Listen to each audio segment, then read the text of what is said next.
Good day. My name is David Caldwell, and I am not running for president in 2024. I'm actually not running for any political position. The only thing I'm running towards is maximizing my potential and working hard every day to fulfill my purpose as I strive for purposeful abundance. Today, I want to talk to you about the presidential election of 2024. Obviously, this is one of the most contentious races that we've had in a while for president. Actually, is it? I don't know. But we have current President Joe Biden against former President Donald Trump. In this conversation, I'm going to be focusing on something that we may not pay close attention to, and we may not pay attention to how it impacts and affects our day-to-day lives and our overall society here in America and throughout the world. So like many other people, I've been having a lot of different thoughts about this election. I've been hearing all different perspectives, and I've been trying to process all the information to make sense of it for myself. The one thing that came up that I do not understand that we always see is why the economy is the number one issue when it comes to choosing a presidential elect.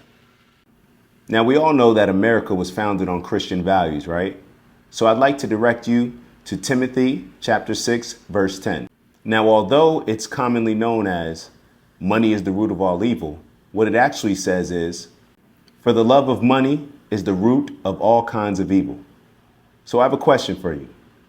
Why is the economy the number one issue when it comes to us deciding who we're going to elect for president? Now, if money leads to a lot of evil and the economy is the number one issue, and we know that the president-elects talk about the economy because they know that it's important to us and it sways us one way or another, is it any surprise that we end up with the two candidates that we have now? Is it any surprise that we have to continue voting for the lesser of two evils? Perhaps we need to reconsider the factors that we are taking into account when choosing who is going to lead our country and be the leader of the free world. So I'm going to take a dive into the top 10 things that typically come up when it comes to deciding who we're going to choose for our next president. Let's start with the economy. Let's just be real. Some presidents take credits for having amazing economies. Other people say that, oh, well, they inherited the economy. Then some people will say, well, I inherited a bad economy and I turned it around. The economy is going to go up and down regardless of who's president. Let's be clear. If you want to make sure that your personal economy amongst your family is in the best possible position it can be, let's just do what makes sense. Change your spending habits, look at some investment opportunities that make sense, stop wasting money going into debt with college, and if you need to, be bummy for a little bit. Get ugly and stack your bread. But let's think about money for a second. Let's take a look at these things, and you tell me if money being entered in the conversation usually makes you make better decisions or worse decisions. What does money cause us to do? Let's go through a typical day. We wake up early, something that most of us hate to do. Then a lot of us are in an annoying, hectic commute as we rush to get out the house and get to work, probably late, all to be around people that we can't stand and have bosses and managers that we can't stand even more than the colleagues that are on our level, where we got to say, yes, sir, yes, boss. Yeah, all those things that we love to do, right? Freedom. All for what? To live check to check and be happy about our indentured servitude. So you tell me, does money cause you to make better decisions or to just feel better about decisions that you actually don't like? Let's move on. Healthcare, commonly a number 2 after economy. So here's a novel idea. Instead of you caring so much about the cost of insulin or all that medicine you take to cure the diseases that come from the terrible habits and decisions you've been making your entire life, how about we just become healthier? Let's be honest. We can call it healthcare, but in all actuality, it's sick care, because that's what it does. It takes care of sick people. And of course, they profit a lot off it as well. Who's they? Well, of course, Big Pharma. You know, the people with all the money, the people that have all the money that invest to all the big pharmaceutical companies and then pay for all the politicians' salaries. Yeah, those people. So if they're paying for the politician's salary, and if they're profiting so much off you being sick, do you really think they want you to become healthier? Let's take a look at what happened in 2020. What did they tell you? Take the jab. Stay in the house. Did you hear anybody say, go outside, get some sunlight, get some exercise, because the vitamin D in the exercise is actually going to make you healthier? Nope. Instead it was, let's create as much fear as we can so more and more people will die, and that will just increase the amount of fear. And then we'll make a whole lot of money because people will decide to take the jab because they're scared. Doesn't sound like healthcare to me. Sounds like sick care based off of a whole lot of fear mongering. But let's move on. Education. One of my favorites. Where to start?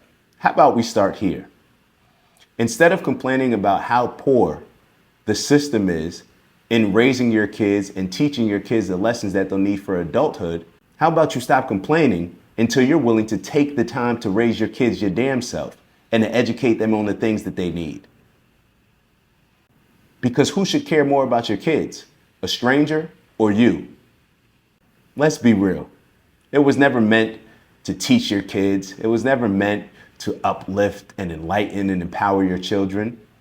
For you, it was just babysitting. For them, it was to create their workers. That's right, to create the next generation of indentured servants that would be happy with a small paycheck that allows them to live check to check. I have another idea. If you dislike it so much, why don't you get together with the rest of the complaining parents and start a homeschooling apprenticeship program? I figured you'd choose the babysitting. Let's move on. Good old national security. Now, with America being the greatest country in the world and the most powerful country in the world, do we really have to worry about national security? I would say yes. But I think I have a plan that can solve that. How about we stop bullying the heck out of other countries and destroying their people just so we can control their resources? And also, maybe some of our politicians should stop getting us caught up in their revolving door of personal vendettas and actually just move on. Because in case they didn't know, they're actually involving a whole lot of other people outside of their family. If they have a personal vendetta, you're free to go over there and handle it yourself. Don't just feel empowered when you have the greatest and most powerful country behind you, right? That's kind of cowardly. So what I would say is, let's mind our damn business. And before we try to be the moral police throughout the world, how about we deal with the issues that we have here, right at home, with our morals, principles, and values? And before we move on from this topic, let me give you something to think about. Jesse Owens, when he went to Germany for the Olympics, you remember that? Funny how he said he was treated better over there by what I was taught was the most evil population of people ever. Then when he came back home, even winning a gold medal, treated better over in Germany than back home in the greatest country in the world?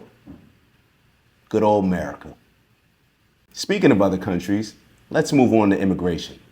This will be a quick one. As a proud member of the Ramapo Lenape Nation, as well as other tribes indigenous to America, well, at least the land that was America before, we came and robbed and killed and raped and destroyed everybody that was already here and then just said it was America. Yeah, before that. But let me get back to the point.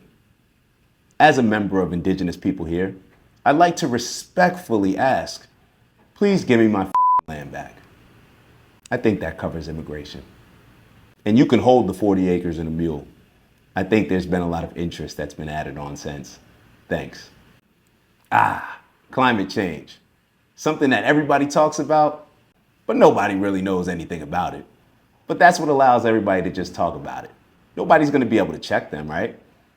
Can't even believe science these days. But here we are, climate change. So before I become one of these people that talk about it and don't really know anything about it, I'll just say these two things. It's still humid as hell in Miami, and it's still cold as shit in Detroit. And have you ever experienced a winter in Chicago? I haven't, but I always hear people talk about it. They say if you live in Chicago, you got to get your coat in Chicago. That cold. So until people start making a mass migration up to Canada, I think we're good. Let's move on from climate change. Hey, we've arrived at social issues. This should be an easy one. If it's okay with you, I'm gonna reference something that my parents taught my brother and I growing up. You gotta take care of your work before you go out and socialize with anybody else. So let's each do all of the internal work ourselves. And then I think the socializing will take care of itself. Yeah, let's move on. Foreign policy. Didn't we kind of already cover this with immigration? I'll keep this one brief. I love foreign cars. I know you do too. I also love foreign food. And I live down in Miami, capital of the BBLs. So you know I love foreign. Let's move on to the next one. You're supposed to take that one out. Public safety. Wait, public safety? Our country was founded on mass murders, genocide, rape, but we're talking about public safety? Look, I think we need to do what they tell the boxers before every fight. Do what you need to do to protect yourself at all times. Oh yeah, and we should meditate more. We need more Zen and more woosahs. But I got something else. How about we stop allowing our politicians, entertainers and celebrities, and everyone else instill so much fear and hatred in us? And how about we stop getting people so addicted to these pills that Big Pharma makes so much money off of? Oh shit, this is public safety, right? As in my safety? Talking about Big Pharma. Yeah, let's cut this. Let's move on to the next. Infrastructure. Should be an easy one. How about this? Instead of putting 5G everywhere, just to make sure that we have service everywhere on our phones, even if it does fry our brains, how about we start with replacing some of these damn potholes in Jersey and New York City? Isn't that what our tax money's supposed to be going towards? Because every time I hit one, it seems like we go back to the first thing that we discussed, our economy, because it's taking a whole lot of money out of my pockets. And the government's supposed to cover that, isn't it? Either way, what I'm starting to realize, and maybe you are too, that the government and these damn politicians, they're actually part of the problem. Maybe the biggest part, because the more hatred that we have in our heart and the worse that we're doing, the more we're gonna show up and have to rely on them in order to save us from these terrible situations. It's like the black church, right? The worse we do, the more we'll be in church, the more we'll be given to the collection plate. I just had to take a shot at the black church. Let's move on. So I think that concludes our top 10 as far as the things that factor into us making the decision of who we're going to elect for President of the United States of America. So I'll wrap it up with this. Whether you're a Blood or whether you're a Crip, whether you're a GD or a BD, whether you're Jewish or Muslim or Christian, or whether you're even a part of the biggest gangs in America, Democrats or Republicans, I'll leave you with this. Fucked up people are fucked up people.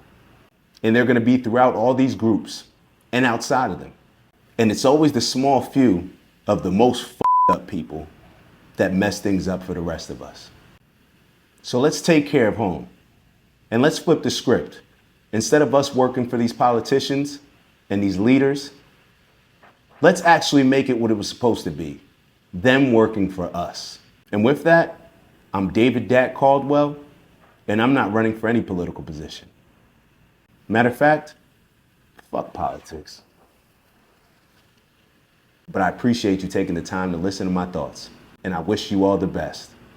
And I want you to remember one thing. Nobody's coming to save us. Nobody. But the best thing about it is, we're all capable of working together and saving ourselves. I'll see y'all soon. Eat.